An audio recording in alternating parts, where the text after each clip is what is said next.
پاکستان مسلم league نون کے پارلیمانی secretary اطلاعات بیرسٹر دانیال چودھری وسیم بادامی کے پروگرام میں بیٹھ کے عمران احمد خان نیازی کی کردار کشی کر رہے ہیں۔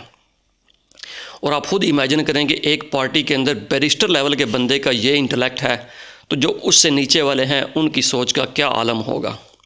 اس لیے عمران احمد خان نیازی نے کہا ہے نا، یہ زیادہ تر لوگ پڑھے لکھے بھی نہیں، ان کی کوئی اتنی تعلیم بھی نہیں نہ، اور یہ کوشش کرتے ہیں علم حاصل کرنے کی۔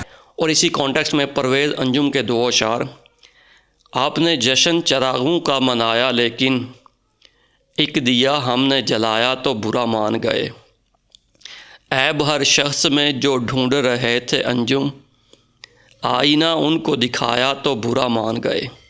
اب آپ خود امیجن کریں کہ اگر پاکستان تحریک انصاف کے لوگ آپ سے کچھ مشکل سوالات کریں گے یا آپ کے لوگوں کی کردار کشی کریں گے تو پھر آپ جو ہے نا تپ جائیں گے۔ تو سمجھا؟ ہاں نہیں تو سمجھا نہیں۔